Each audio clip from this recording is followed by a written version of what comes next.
Con algunas definiciones. Por ejemplo, hardware.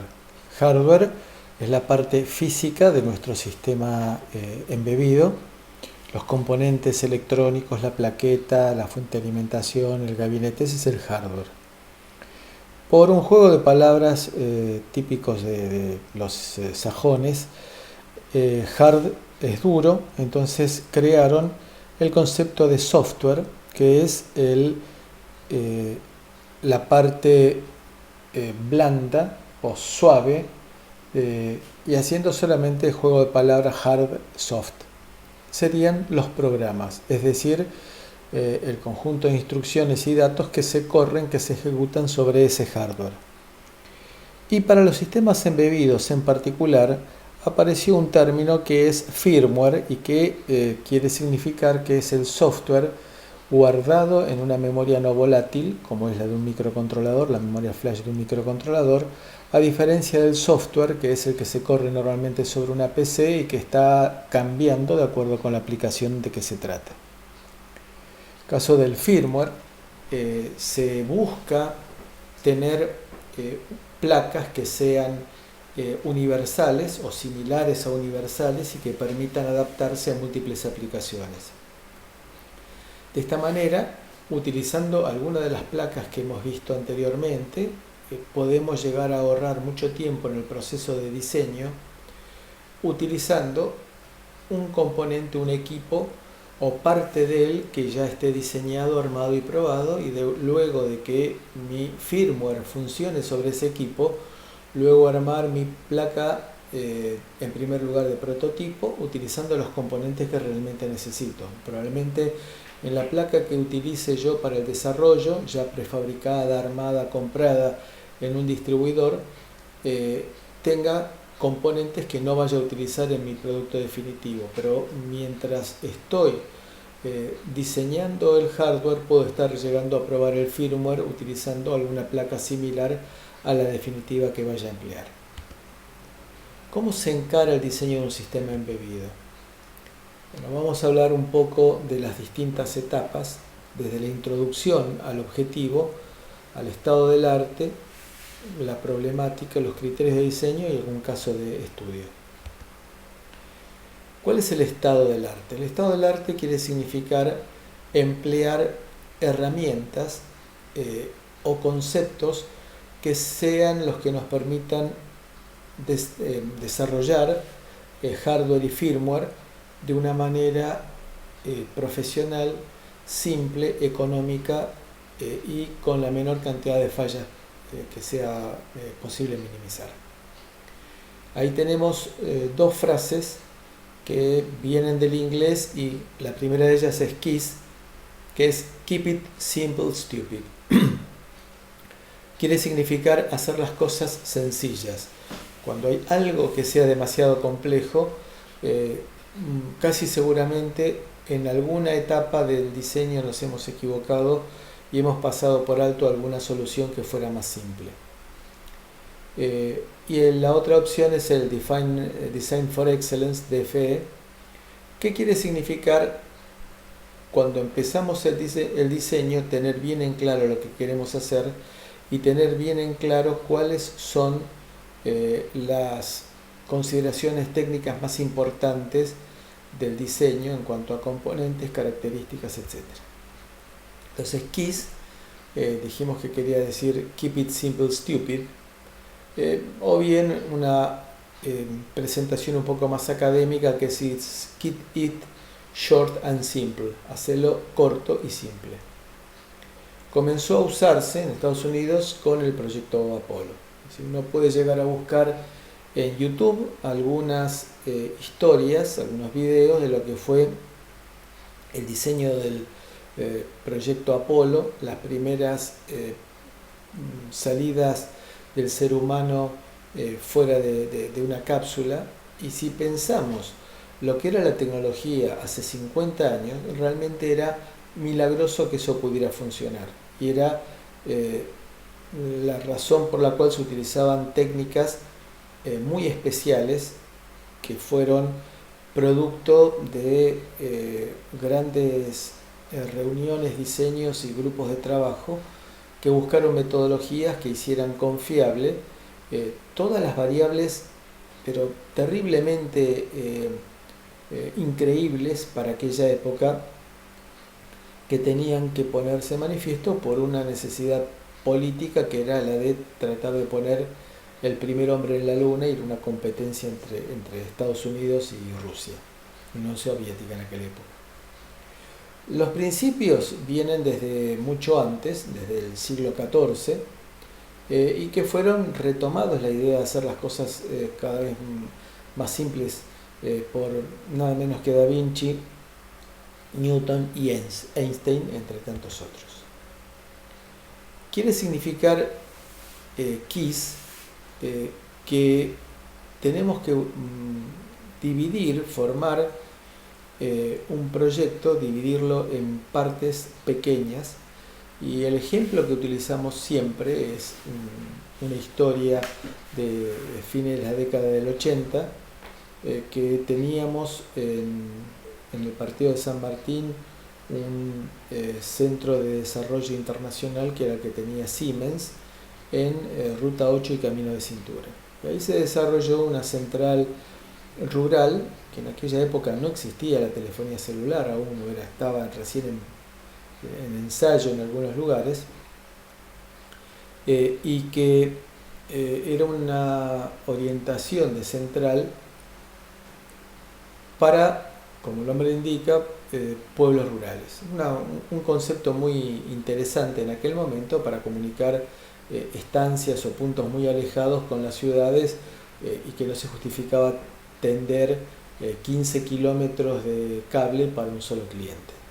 Entonces era un sistema muy complejo para la tecnología de aquel momento, y estuvieron 6 ingenieros durante 6 meses trabajando sobre papel para desarrollar un producto que fuera manejable, con toda una serie de normativas definidas por Siemens, y que era tomar lo que llamábamos en forma así muy simpática el coso, el producto, dividirlo en cositos, después esos cositos a su vez dividirlo en mini cositos, en micro cositos, y si fuera necesario en nano cositos, es decir, llegar a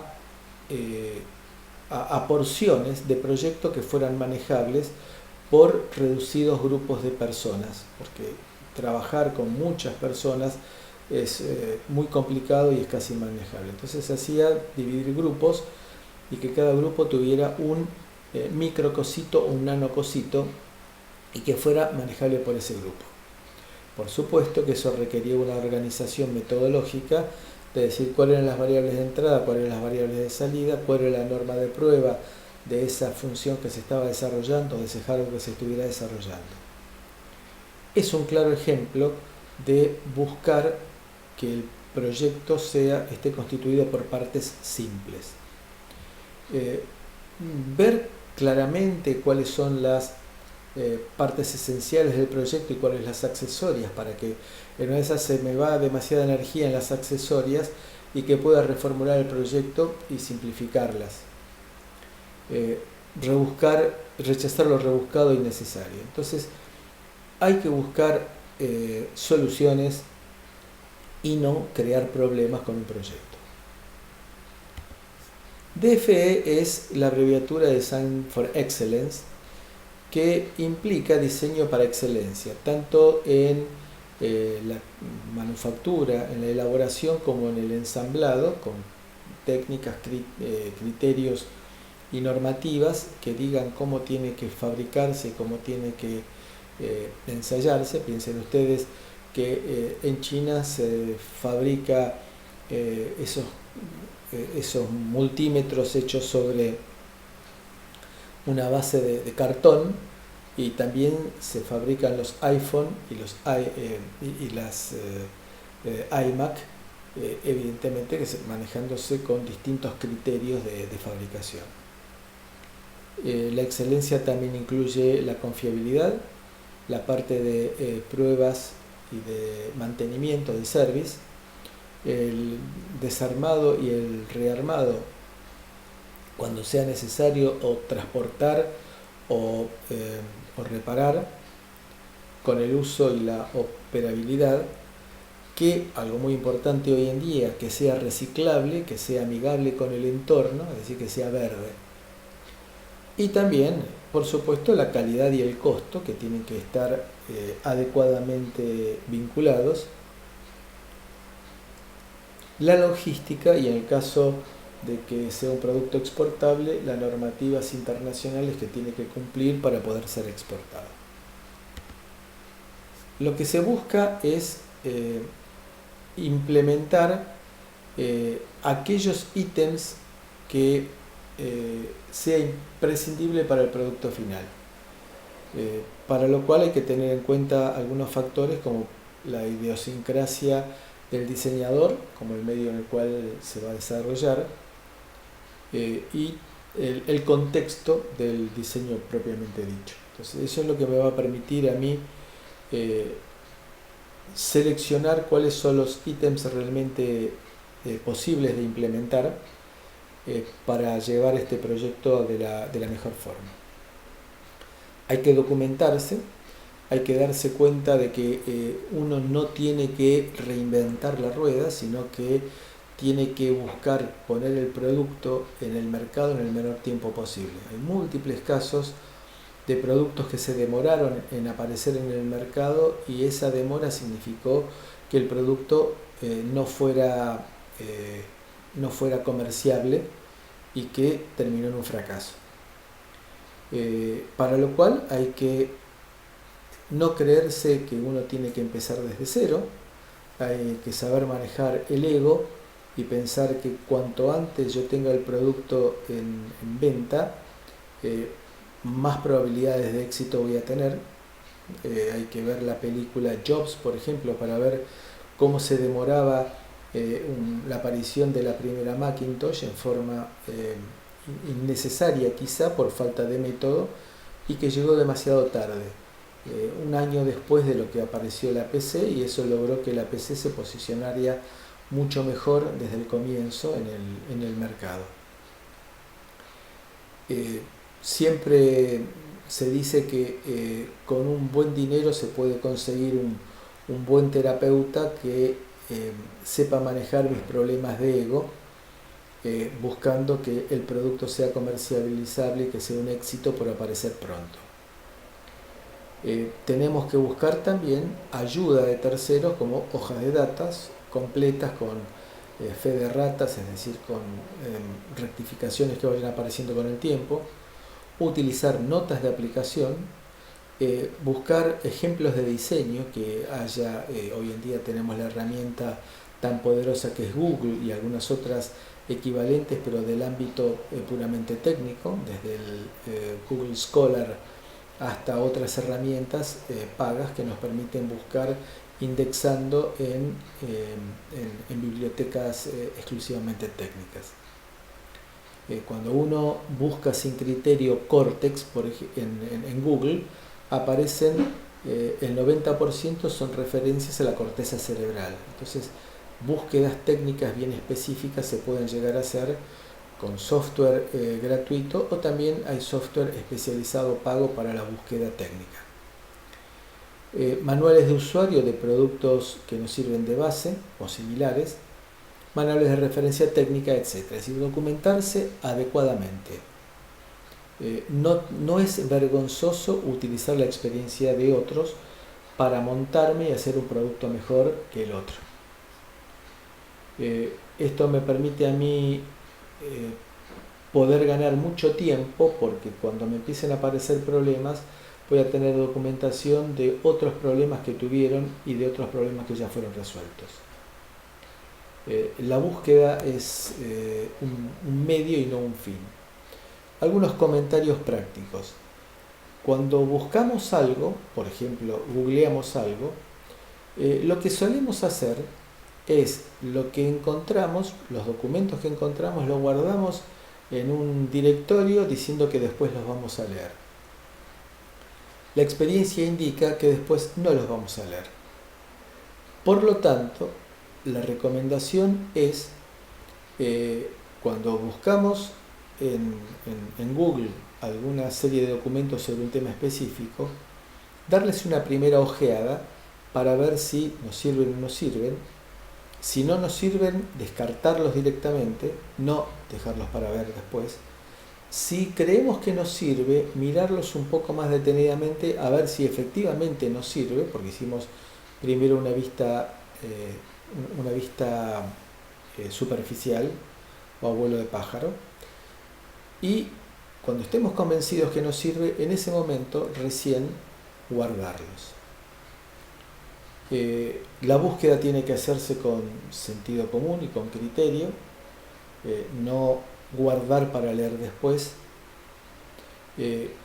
ser prolijo, tomarse el trabajo de crear subdirectorios y subdirectorios para guardar la información, no dejarla desordenada ni con el número que le dio el fabricante del F4W51A, que fue la nomenclatura interna y que significa cómo diseñar la fuente de alimentación para un conversor. Bueno, utilizar, ser explícito para guardar información, no sea cosa que después tengamos que estar leyendo de vuelta el documento para saber de qué se trata. Aprendamos del trabajo de los demás, no es vergonzante. Tenemos que armarnos una metodología de trabajo. ¿Qué significa? Por ejemplo, si nosotros somos las alondras que trabajamos bien a la mañana, ponernos un horario y establecer una normativa. Este trabajo lo vamos a hacer todos los días de 9 a 12. Y si esa va a ser nuestra metodología de trabajo, la respetemos. No decir hoy no trabajo y mañana trabajo el doble, porque sabemos que no lo vamos a hacer. Ser muy consciente de los métodos de trabajo y respetarlos. Hacer un diseño electrónico utilizando herramientas que ya conozcamos, o primero aprender las herramientas para después utilizarlas, y no mezclar el trabajo con el aprendizaje, porque suele hacerse mal las dos cosas. Después pensar en cómo vamos a hacer el dibujo del impreso, la selección de componentes, la elaboración del producto, porque no es simplemente armar una plaqueta, sino que esa plaqueta va a tener que estar montado en un gabinete, ese gabinete va a tener características de acuerdo con el ambiente en el cual vaya a ser utilizado. Es el desarrollo del producto, que probablemente en una de esas tenemos que contratar a un ingeniero industrial que nos ayude en el desarrollo del producto. Luego viene la parte de fabricación, que también tiene que estar encarado por un experto que sepa qué tipo de circuito impreso, qué tipo de gabinete, toda esa parte técnica que es la fabricación del producto. Estamos viendo de que vamos a necesitar muy probablemente un grupo interdisciplinario que nos pueda ayudar en forma oficiosa, a nivel de amigo, o en una de esas en forma rentada, para terminar un producto que sea serio y que sea industrial. Tratemos de consustanciarnos con el método, buscando métodos ya existentes, o bien busquemos un método parecido a lo que queremos, adaptémoslo a nuestro gusto, y busquemos un método que nos satisfaga, pero respetémoslo. Siempre hay que usar un método, porque si no vamos a estar viendo cómo vamos. Si no tenemos un método, con cada proyecto vamos a estar empezando desde cero nuevamente. El primer método es comenzar a fraccionar un proyecto en partes simples. La primera parte será el inicio del startup, en el cual vamos a inicializar el stack pointer, los registros, los componentes, los periféricos, es lo que llamamos startup. Luego vendrá el programa principal, el arranque el inicio, la programación y el arranque, por ejemplo, del sistema operativo en tiempo real. que termina siendo un loop perpetuo, un lazo perpetuo. Y luego vamos a tener drivers de entrada-salida, que es lo que nos permite interaccionar con el mundo exterior. Bueno, este es el método de diseño. Tenemos que arrancar por el startup, desde luego bosquejar el programa principal y luego la parte de drivers de entrada-salida, que lo vamos a explicitar enseguida. Esta parte requiere un criterio de diseño en el cual tenemos que manejar tiempos, cuánto le vamos a dedicar a cada una de estas cosas y la simplicidad que vamos a lograr dividiendo por partes, haciendo lo que vamos a llamar el modelo de capas.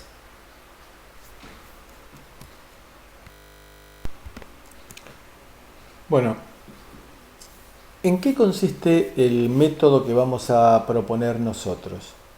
Siempre con la idea de hacer las cosas lo más sencillas posibles y a su vez con el diseño para la excelencia y con un concepto nuevo que vamos a introducir, que es la reusabilidad.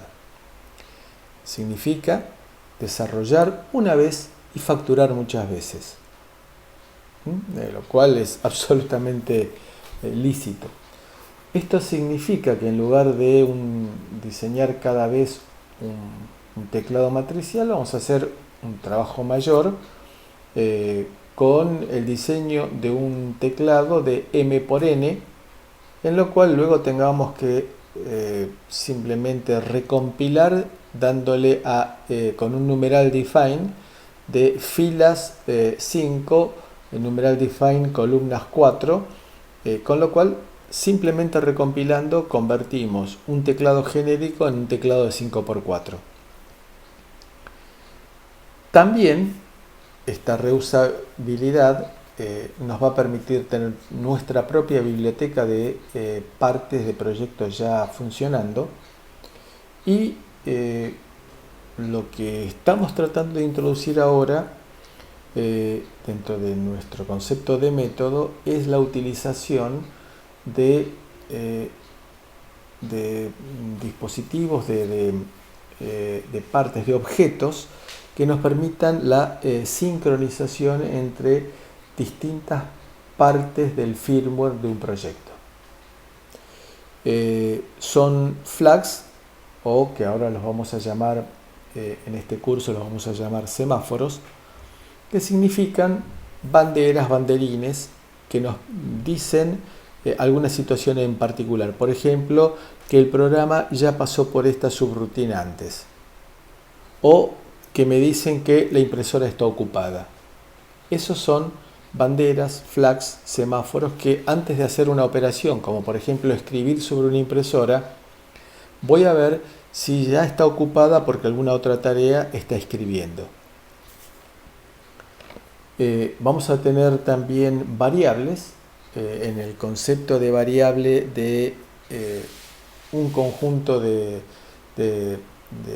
bytes o de palabras que nos permiten comunicar distintas partes de una tarea o de distintas tareas se comunican a través de variables. Y un caso más genérico de las variables son las colas. Las colas es un arreglo, es un conjunto de bytes que, por ejemplo, guardamos a través de una rutina de atención de interrupción datos en una cola y luego nuestro programa principal irá tomando los datos de esa cola y los irá sacando a medida que los vaya pudiendo procesar. Es importante garantizar que ninguna tarea, ningún módulo de nuestro desarrollo, de nuestro firmware, se apropie de la unidad central de proceso, del microcontrolador o microprocesador. Es lo que se define como comportamiento comunitario. Estamos dando posibilidad de que cualquier tarea pueda llegar a acceder a recursos. Es decir, que nadie se quede en un loop. ¿Qué significa eso? Significa, por ejemplo, arrancamos desde el reset. Luego viene la parte de startup o de inicio, según lo que dijimos. Después de lo cual viene el programa principal. El programa principal es un loop perpetuo. Estamos repitiendo en este diagrama lo que hemos visto antes del método. Este programa principal va a estar compuesto por n tareas. Y aquí por el momento las tareas son una a continuación de la otra. No se conmutan, como vamos a ver más adelante. Una tarea interrumpe a otra. Acá tenemos linealidad de las tareas por comodidad. Y vamos a tener los manejadores de entradas y salidas. Por ejemplo, comencemos con la parte de entradas. En la parte de entradas tendremos puertos serie, paralelo y cuadrado C, CPI, conversor analógico a digital, timer TICS. Son todas las entradas que podemos llegar a tener. Y vamos a tener drivers que se van a encargar de tomar esos datos y proveérselos a las tareas utilizando flags, variables y colas. Por ejemplo, dijimos la comunicación serie que me va a generar una interrupción. Esa interrupción va a marcar a través de un flag que hay datos para tomar. Eventualmente guardará en una variable la cantidad de datos que han llegado y en la cola estarán esos datos. Y eso le será informado a las tareas. No quiere significar esto que la tarea 1 se va a fijar en el flag, la tarea 2 en la variable y la tarea n en la cola, sino significa que las tareas podrán ver estos mecanismos de sincronización, estos objetos de sincronización, que son los flags, las variables y las colas. Análogamente para las salidas. También las salidas serán serie, paralelo y cuadrado C, SPI, conversor digital analógico y eventualmente generar timers. Aquí también tendremos otros drivers que van a manejar flags, variables y colas y que va a ser la forma en la cual nos vamos a comunicar con que las tareas se van a comunicar ahora con los drivers. A diferencia de antes, en la parte de entrada que habíamos dicho que los drivers le mandaban información a las tareas, aquí son las tareas las que le mandan información a los drivers. Y de esa manera podemos hacer que una entrada de datos por línea serie me va a generar una interrupción. Esa interrupción va a marcar con un flag que llegó un dato, va a incrementar el número de datos que tenemos en la cola y los va a guardar en la cola. Y ese dato va a ser procesado y va a ser sacado, por ejemplo, por una comunicación SPI. Y ahí también entonces le diremos, cuando lo hemos procesado al driver de la comunicación SPI, le vamos a decir por medio de un flag que hay datos para transmitir, qué cantidad de datos tenemos que transmitir y dónde está la cola de los datos que hay que transmitir. Cuando entramos en el proceso de startup, deshabilitamos las interrupciones. ¿Por qué? Porque al no estar inicializado todavía el sistema, la aparición de la interrupción puede ser un desastre. No estamos preparados, no tenemos los punteros inicializados, podemos llegar a cometer un desastre. Y también las interrupciones de salida van a estar deshabilitadas y las de entrada habilitadas, porque todavía no empezamos a procesar nada. Entonces no tenemos nada para sacar.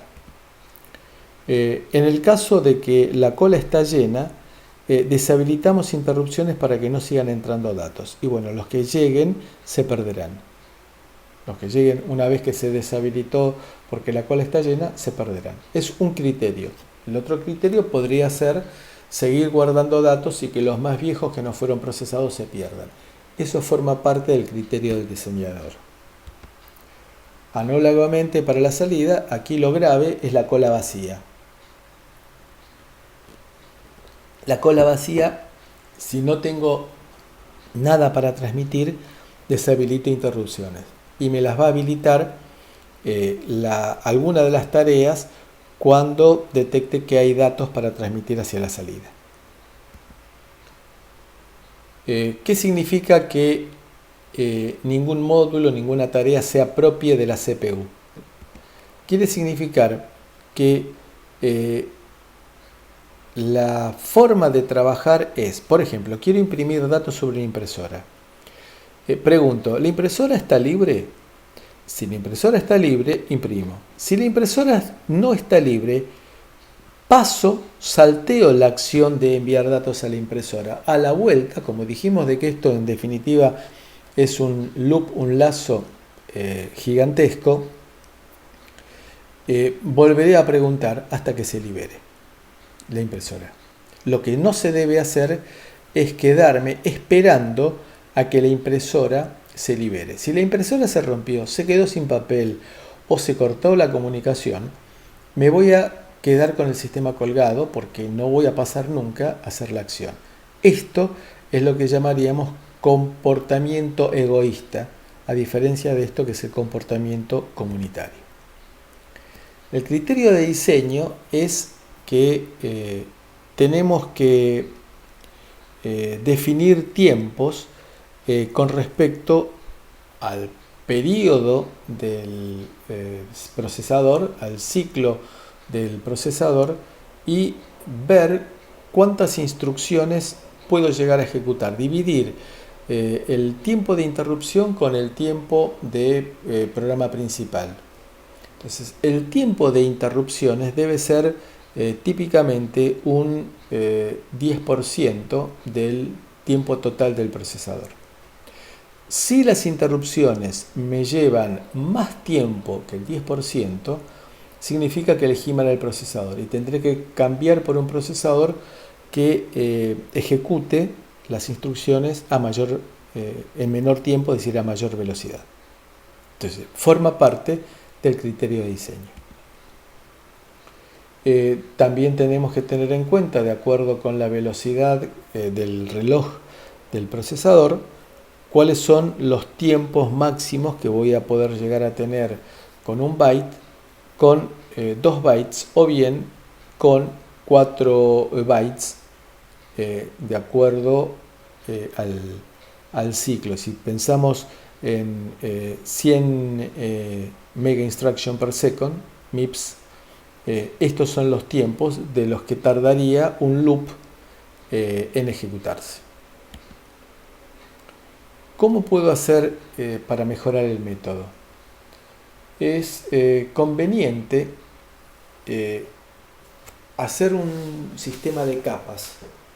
El sistema de capas nos permite fundamentalmente el reuso del diseño que hayamos hecho. Entonces, tenemos diseñado el hardware, lo más próximo al hardware será la capa de acceso al hardware, luego tendremos una capa de manejadores de dispositivos o drivers y luego la capa de aplicación.